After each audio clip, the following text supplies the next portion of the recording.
are the following odds for this week's Olympic golf tournament from Tokyo, too high or too low? Gentlemen, we'll get to some of the odds next. First, just go ahead and tell me a little bit about this course. Reid, what do people need to know before placing bets or filling out lineups? Yeah, I wanted you to go to Geoff because I wanted to see how he's going to work through how he's going to pronounce this course. Yeah, you notice how I took it out of my question. I said, I'm not doing that. I'm going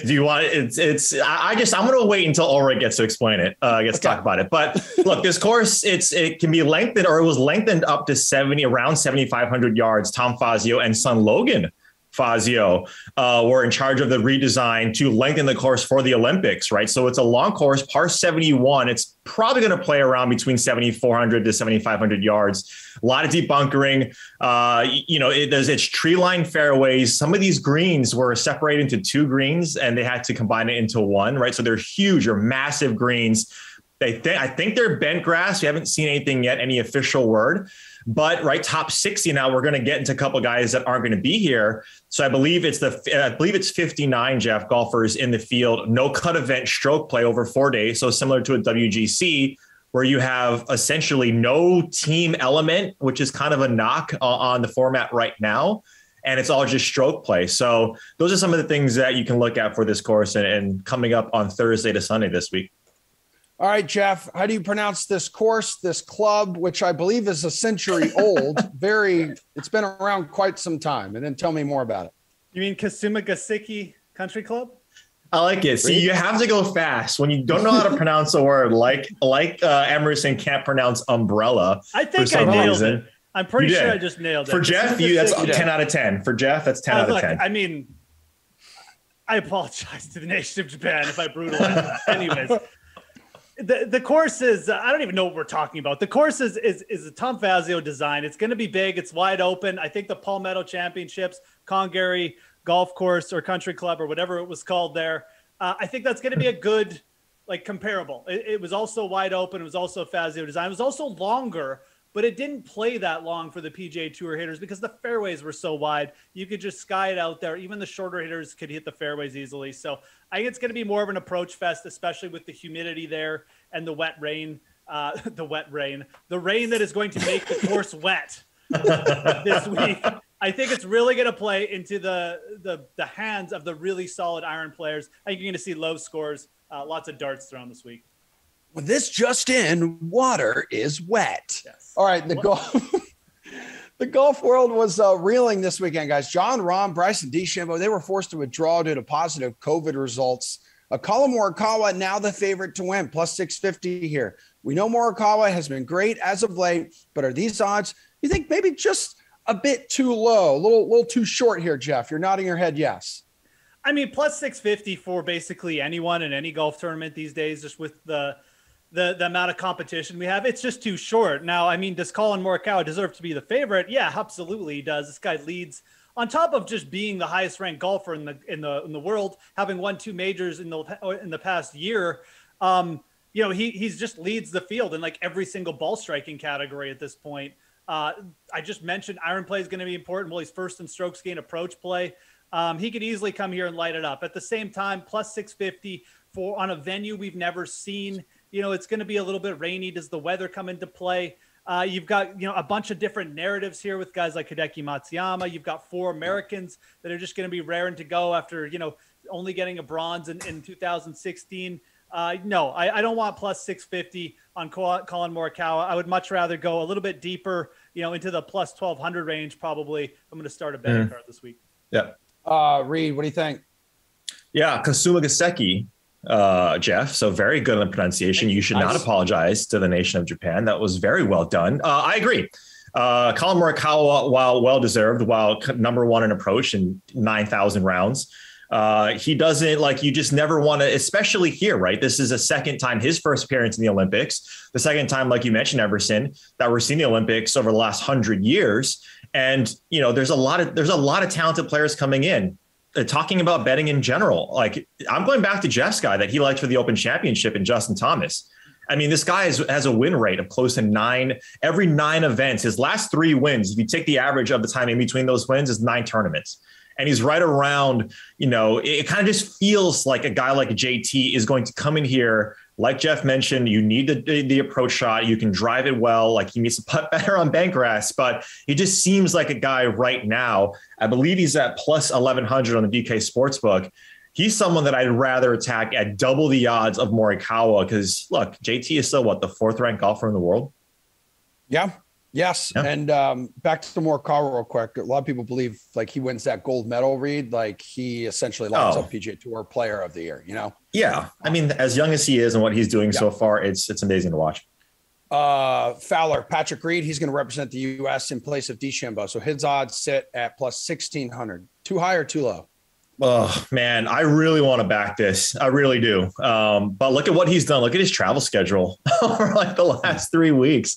It's going to be tough. All right. So I think it's, when you look at, the question isn't really too low, too high, because I do think they're right there for him. And when you take a look at of the field, guys who have the win equity, because that's what we're talking about here, he's one of the best, right? Especially when he gets a lead.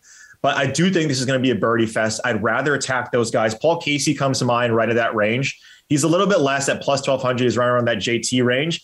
But, you're getting guys, I believe, at 22, 28. That's where I want to start building my card as opposed to getting Patrick Reid at that number, just because it's kind of a wild card. His travel schedule kind of scares me a little bit. But, Geoff, let's remember here, his nickname, Captain America. Earned that nickname because of his heroics for the USA and the Ryder Cup. Stuff of legends. Like, heroics? I don't know. It's a stretch. Come on. Does he go full Captain America here, Geoff? I mean, look, I like these odds. Reid brought up a really good point. Let's just look at win rate of these players at the plus 1,200 range. Rory McIlroy has 1 win in the past 2.5, 3 years. Patrick Reid has triple that. Paul Casey, same thing. Paul Casey's one every 2 years, maybe one every year guy.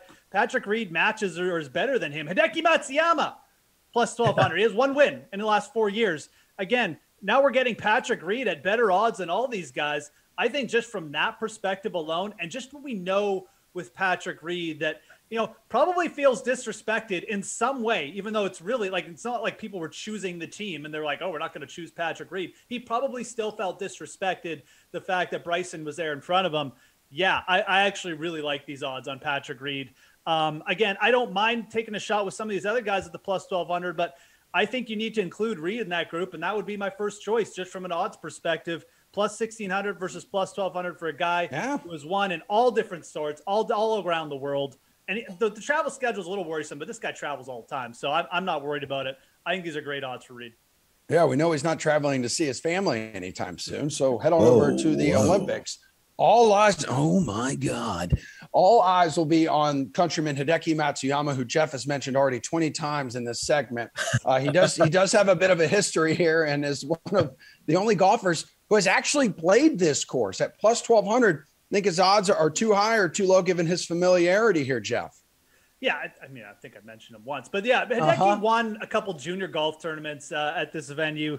But this was back before they redesigned it. This was back before Fazio redesigned it. Now, he's very familiar with the area. But we have seen time and time again, oh, this guy's a hometown player. This is his club.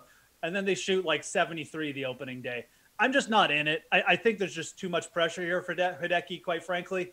I think there's just too many elite players at the top that are going to be coming in a little bit under the radar because Hideki is taking all this pressure. So I get it. It'd be a really cool story. I am definitely cheering for Hideki after I cheer for Mackenzie Hughes, my countryman. But there we go.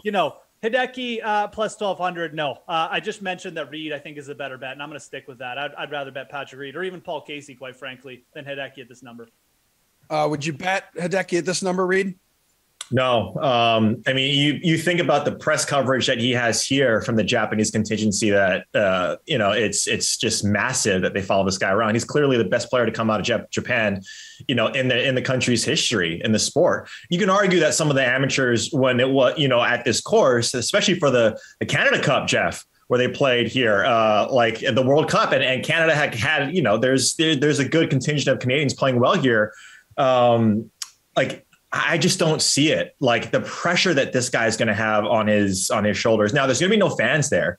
So that might be nice, but the pressure for this guy is going to be massive. I just rather go elsewhere just because Hideki, the story would be nice, but look, especially on the DFS side too, he's going to be like one of the most popular guys because of that narrative. And that's a prime spot to pivot away from. And like Geoff mentioned too, Lucas Glover, Congaree, bring it all full circle here. Congaree, when he was the ambassador there for that course, that's his club, he shot like 78 in the first day. All right, let's try to hustle here through the last two. That is the request. No. That's the request from Slate's, our producer behind the scenes. I know, seriously, dude. How about we take a look at some guys coming in hot here? Jonathan Vegas of Venezuela just finished T2 at the 3M Open on Sunday. His odds sit at plus 7,000 for the tournament. Too high or too low, Geoff? Oh, these are great odds. These are too high. This guy leads the field in strokes gained off the tee over the last 50 rounds. He puts himself in contention a ton. Two runner-up finishes over his last 4 starts. These are great odds to take a shot, and great like top 10 odds as well on Jonathan Vegas this week. I really like this play. I can't find anything wrong with it. Sweet T, 8 straight cuts he's made and has 4 top 15 finishes. Yeah, one of the few guys that has Olympic experience too. Like he played in 2016. But like, hey, I mean, you got your countrymen there, Geoff, and Mackenzie Hughes at the same number on DK Sportsbook. This guy plays well on these type of courses. So I like that. I also like Sebastian Munoz. Birdie, you need to make a ton of birdies here, I think. So he's around there. But Johnny Vegas, love it. Slate Approved pick time. Who was your favorite bet to win this tournament, Reid? I'm on Paul Casey. I really like Paul Casey this week. JT is the one guy that I feel like is going to do it. He's sort of my Collin Morikawa for the Open Championship, but Paul Casey, give me the Englishman. Jeffrey. Yeah, I mentioned I don't mind Paul Casey, but I really do like Patrick Reid at plus 1,600. I feel like he's the best value on the board of all the top players. I mentioned it, win rate, everything. I think it just comes down to an odds perspective, though, and I think he's being a little bit disrespected there. So.